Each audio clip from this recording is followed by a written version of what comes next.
Will the Green Bay Packers have a top 10 offense? Honestly, I just want any offense after that 49ers game.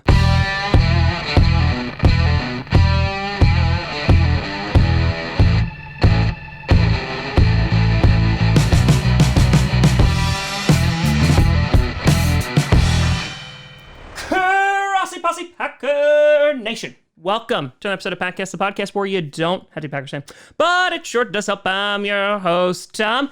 You'll be the number one offense with Tom Grossi as your wide receiver, Grossi.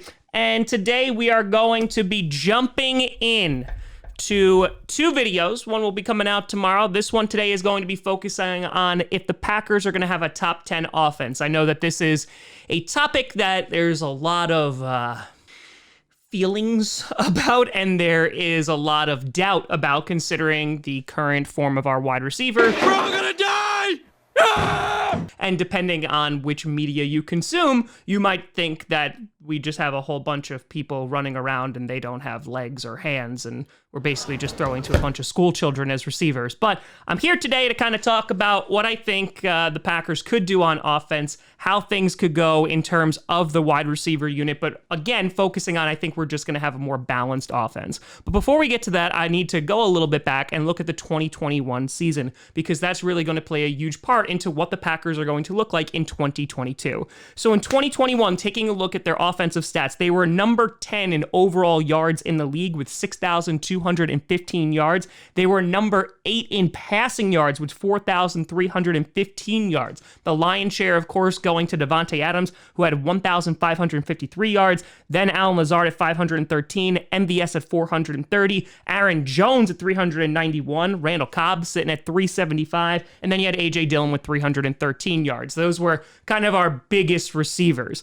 Now, looking at the rushing game, we were number 18 overall in rushing yards. We had 1,900 yards. Aaron Jones played 15 games last season, had 799 yards. A.J. Dillon played the entire season, had a little over 800 yards with 803 yards.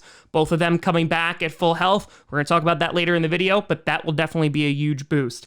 Then, of course, looking at the most important stat, we were number 10 in overall points. So we were top 10 in 3 out of the 4 categories, the most important one being points, and the only one we weren't top 10 in was rushing yards, which we were 18th. But the Packers still had one of the best offenses in the league last season. Now, as I mentioned before, I anticipate the running game is going to be significantly better. One, A.J. Dillon was a stud last year.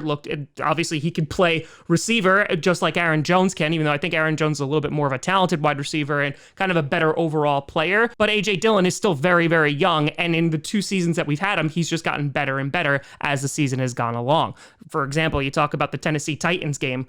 Ooh, that thing was a masterpiece. But having those, we could legitimately have 2 1,000-yard rushers on the team. Now, let's talk about the biggest thing and talking about the passing yards and passing touchdowns, etc. So last year, the Green Bay Packers had a total of 52 touchdowns last season. I love gold!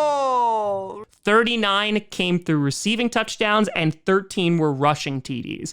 Now, we're not going to talk about the 13 rushing TDs. Instead, we're going to talk about who was getting the bulk of those touchdowns through the air, because that's one of the main focuses and why people potentially doubt why the Packers will have a good offense this year. So 14 of those touchdowns went to Davante Adams and MVS. So Davante had 11 and MVS had 3. The remaining 38 touchdowns came from players that are still currently on the Green Bay Packers roster. In addition, you have guys like Robert Tonyan, who definitely taking a step down from where he was the previous year when he kind of broke out and had double-digit TDs, but coming back, he could be a receiving weapon. On top of that, we do have all the potential of the new guys, but more importantly, just with the guys that we have on the team already, 38 touchdowns. So already with those numbers, if the Packers just scored 38 touchdowns, that's kind of like middle of the pack, maybe in a little bit of the bottom half. So it's not the worst, but you're still looking at a top 20 offense. Now, this is not even mentioning guys like Sammy Watkins, Christian Watson, of course, Romeo Doubs. We have guys that can make an impact. And of course, you have guys who are returning from injury. Even the offensive line with Elton Jenkins coming back, hopefully David Bakhtiari coming back, hell, Josh Myers coming back. All those guys making a stronger offensive line could open up more running lanes and, more importantly, give Aaron Rodgers more time to throw the ball. So basically, the Green Bay Packers had to make up those 14 touchdowns in the aggregate, right? If you approach this kind of like at the money ball kind of analytics and say, okay, there's 14 touchdowns that left the team. How can we do that? Can Sammy Watkins, can Christian Watson, and Romeo Doubs, can they fill that aggregate? Can a returning Robert Tonyan, he had 2 touchdowns last year, could he potentially add to that aggregate? Split over 4 people? I think absolutely it's definitely possible. Now, there is going to be the argument saying, like, Tom, that's a very simplistic way of looking at it, because with a guy like Davante Adams, right, he is going to pull the attention from the defense in the secondary to him, allowing other people to get open. He's not there anymore. Same thing with MVS, right? He was a field stretcher, so defenses had to be very cautious about that. And you're 100% correct, and this isn't meant to say, like, oh, this is going to be easy peasy. We could just replace them. However, we also did get a speedster on the team. You could look at Christian Watson, or you could even look at Sammy Watkins, potentially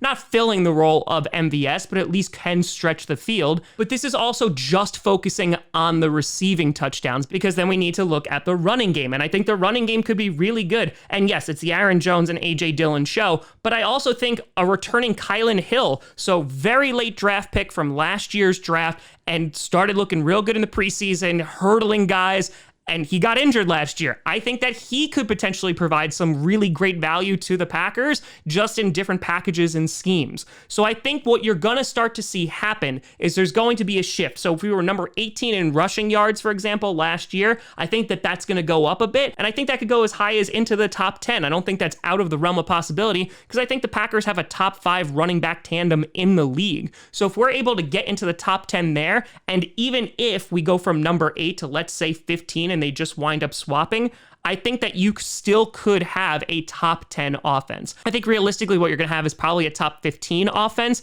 and I think the kind of big statement to take away from this is it's just going to be more balanced. So while we might not be number 8 in passing yards, we might be number 15, but we might be number 8, number 10 in rushing yards. And as long as we're scoring points, I really don't care how we do it. Yes, Davante Adams is a phenomenal player, absolutely, but there were scenarios where Aaron Rodgers was trying to force the ball to Davante Adams. So I don't think you're going to replace Davante Adams on this offense. I don't think there's any receiver that you could have possibly gotten that was going to fill his shoes, but I don't think that's also the expectation either. You're going to do it in the aggregate, and you brought in a bunch of new guys who could potentially do that, and you can have more of a focus on your running game, but I think Matt LaFleur is definitely going to be scheming this up enough that the Packers are still going to have a successful offense. I think we should definitely have a top 15 offense. Top 10 might be a little bit dicey, but if we do, don't be surprised if it's on the back of our running backs. But let me know what you think down in the comments below. Do you see the Packers having a top 10 offense this year? Let me know. You know, send me at TomGrossiComedy.com or Tom Grossi Comedy, all social media you see down below. Check out podcasts on SoundCloud, iTunes, Google Play Music, Spotify, and of course YouTube. And a big shout and thank you to all the patrons who are patreon.com/TomGrossiComedy and the YouTube members. But thank you so much for watching. I'm Tom Grossi. And as always, go Pack Go.